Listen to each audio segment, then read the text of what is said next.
Alright, YouTube friends and family, here I am with my first video, and already I was lying to you. This is still working on the left fuel tank, and in the introduction I said I was going to be starting on the right fuel tank with this video series. Unfortunately, with that fuel sender there, I cut the original one I had for the left tank, even though, I don't know, it said bend, I cut it, and then it didn't fit down in the hole, and it would just fall down, so I took the fuel sender from the right tank kit, and Vans is currently out of stock. I'm waiting, and I'll order one. I did see that you could get some of those senders from, automotive stores or probably aircraft spruce too, a different style. But I'm really not in much of a hurry. I'm not going to do the rear baffle yet until I do a leak test, and I want to finish the right one. So I could sort of leak test them around the same time. And in typical new YouTuber fashion, I've already lost some of my video. I had a video of me applying Pro Seal or tank sealant, to that sender, and I just cannot find it. I think I must have deleted it by accident. I also have a bunch of old dive videos on this GoPro that are like corrupted and for some reason I can't get them off. But I probably just need to reformat this SIM card. But anyway, yeah, at some point I'd like to make an introduction video, just a quick montage, something that says that I'm not a professional builder. These are for entertainment purposes only, all that stuff. So also I was looking, there was my wife. She popped in to say hi. I was looking at the fuel tank sealant that I have because I thought I saw somewhere that it's only good for about 4 months, after purchasing. And so actually on my tank sealant, there is an expiration date, which is in February of this year. So it's already expired, which, now it's just good for trailing edges or other miscellaneous use. I looked up online, and after the expiration date, the liquid capability, whatever, to be like fuel and liquid resistant is degraded after the expiration. So, but I pulled up my email and I ordered it December 12th, 2024. The manufacture date on the container says that it was manufactured in May of 2024. So it was already 7 months old, when I got it, which is so stupid. And it says that it expires in February 2025. So I only had 2 useful months of using it, which is a bummer. I really wish that I had put that I had done the left and right tank, got them both up to the point where it was time to tank seal them, and then I could have used one can. But oh well. Also, I pulled up the invoice from December, and it was $70 for the large container of tank sealant. And now, as I'm looking to go order on the Vans website, it's $116. So it's almost doubled in price in 3 months, which that sucks as well.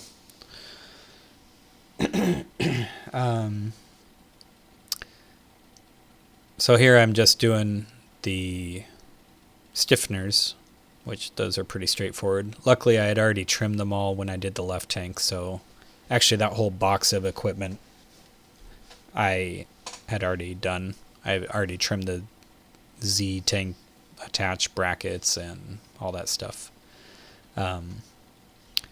So the fuselage kit that I just received, it was only missing 3 parts, which was good. It was missing the flap motor, the brake reservoir, and the forward fuse bottom skin was damaged. It had a really deep scratch, which I guess I probably could have sanded off.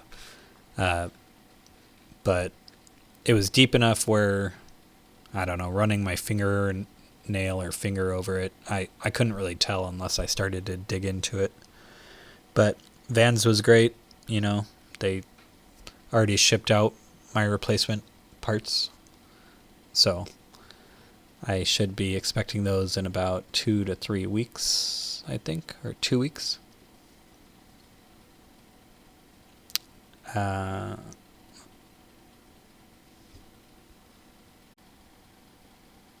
all right, sorry about the break there. My wife walked into the garage, and since I'm a new YouTuber, it totally threw me off my concentration, and I lost my train of thought.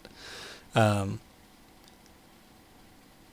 I don't even remember what I was talking about, but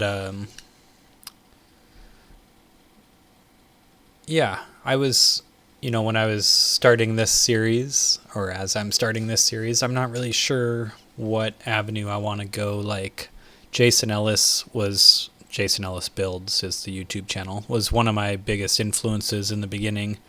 I watched his videos before I even started building, and it just so happened that another pilot moved down near me, and some captain I flew with gave him my phone number, and he is big into aviation and has been working on planes for, years and years. And he started to build an RV-8, and I had always wanted to build a RV, I'd always wanted to build an experimental. And so the RV community I found was just tons of information and resources online with a very active community. So I thought it would be a really good start as a first-time builder. So that's why I went with the RV series. Also, my wife, I have a stepson who's 12 now, and then we have a baby together who's 2. So the 4-seater just made the most sense so that I could take them places. Of course, she gets car sick very bad, so we'll see how that goes. That ties into, do I put a yaw dampener, an air conditioner, those type of things to help with motion sickness. I think the air conditioner I will. The yaw dampener I'm still on the fence on. I've never flown a light plane with a yaw dampener. Never thought that we needed it. Of course, I've never flown a small plane with an air conditioner either. So, I don't know.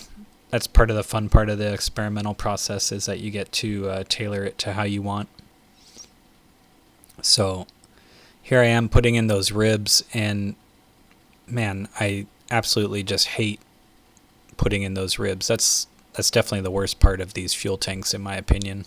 The Pro Seal or Tank Seal wasn't that bad. It was just time consuming, and the cleanup and setup part of it. But these ribs that I have are laser cut parts, and they were listed as green on Van's website, so they were not going to replace them at their cost. I chose not to replace them, so I'm using the laser cut ones, and even with fluting and straightening, it's such a tight fit that it's so frustrating to put them in for the first time. I did go ahead and replace the baffles, the rear baffles, with new ones that are punched. I sort of fell into that sweet spot where I had very few laser cut parts. The other things were the aileron. I don't know, something with the aileron and flaps, but they replaced all those. So I have new parts for that, and then I have old parts. And the old baffles, I'll be able to use those as like doublers or something. Here I am still working on those ribs. They're crazy. But oh yeah, so I was saying Jason Ellis was how I got started. My buddy Kirk moved near me, and he started building. He showed me how to rivet, so I started that way. And then I found Vlad's videos, and his videos were different than Jason's. They complemented each other. And then, of course, now Pilot Rhino, Austin, there's a whole list. Plane Lady, I could go on and on. It's a lot of fun watching other builders, and I especially love the gotchas. The rv10.org website has been very useful. And yeah, hopefully with this series I'll be able to give back, but I don't know. The only thing I could say right now is don't cut your fuel sunder. This cradle that I made for the fuel tanks, it's on the outside of the wing kit, those markings there, Originally, I had the two wood strips on the side, which was a lot more stable, but then you couldn't drill or rivet the leading edge parts. So I modified it with just that one beam. It's like it's worked out just fine. I could lean it side to side. You'll see me shove wood under it every now and then to stabilize it. Yeah, it's worked out pretty well. As I mentioned in the introduction, I guess at some point, I need to decide on avionics. I was going to try and go to Sun and Fun this year, but we instead are doing a family trip to Japan. So that's later in April, so my schedule just didn't work out for Sun and Fun this year. I definitely want to try and go next year. I think I'll bring, the wife and kids and just make a whole trip of it. Maybe drive down to Florida Keys or go to Orlando or something and go to Disney World. We'll have to see what happens in a year from now.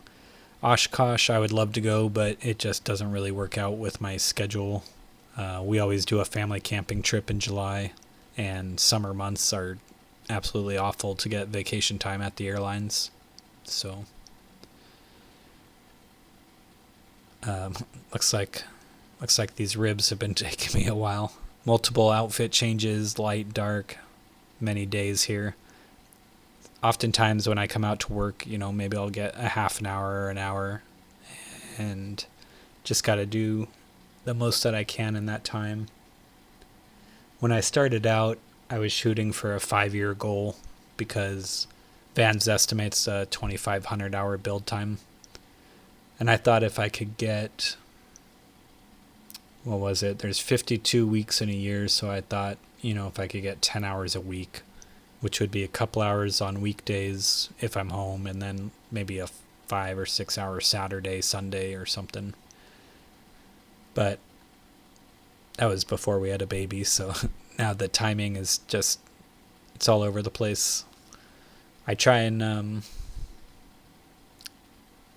do stuff like everyone said previous, just come out and do something every day, even if it's just organize the garage. And I find that once you start organizing and cleaning up the garage or putting your tools away, then it does lead you into working on the plane the next day or something.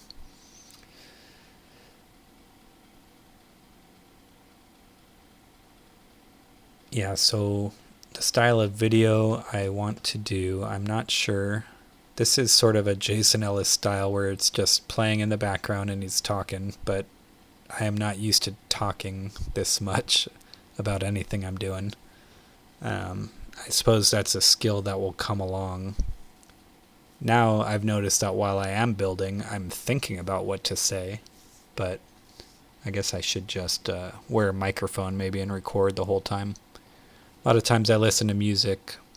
I know that other people like listening to podcasts and stuff. But I don't know, maybe I should speed it up. This is at a 7 times speed. I figure most people watch these videos at 1.25 or 1.5 anyway. But it's a good learning experience. I'll try and figure out. I could always just do videos with just the highlights as well. But it is kind of fun to watch the build, slow build in progress. Maybe I'll throw some music on and just let it play. So thanks, guys, and I will maybe touch in near the end of the video.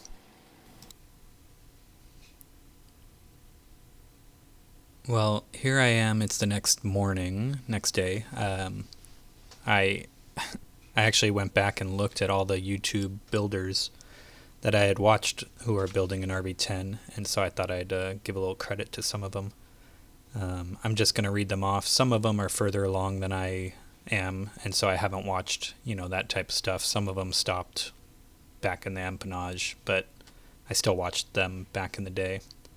But just to put it out there, there's A Leaf on the Wind, 345 Delta Foxtrot, or DF, the Aerosport products page, Base Leg Aviation, Austin Menke, Build Fly Go, Building the 10, Chase Every Second, Jason Ellis Builds, Missile 29, Not a Model, Pilot Rhino, Plane Lady, RV Jim D, and Tech Fun Style. So those are some of the influences that I've used. And a lot of times if you're just, not sure how to proceed, I'll go and watch a video on the section that I'm working on and it clears it up. Or if you're like, what angle is that supposed to be cut at? I can't even tell. It really helps out. Here I am, I'm drilling that pilot hole for the J channel, and that little part there up on the screen is how I was doing the center line. I saw some people use wood or other tools. That was, what was that, piano hinge, I think it's called. And I just drilled a hole and then it slides down the thing, down the J channel, and puts a line in the center.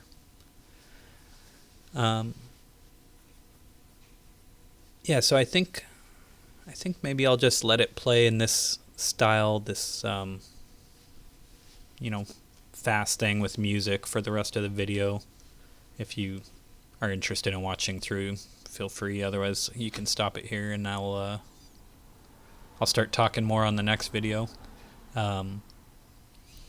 Later on, when I put that baffle on, I was watching one of Pilot Rhino's videos, and he said you have about a 50-50 chance of putting it on correct. And I was looking in the plans, because on the left tank I put it on the wrong way initially as well, and the plans have you put it on and then cleco the J channel to the ribs and drill, and then go and cleco the skin to the baffle.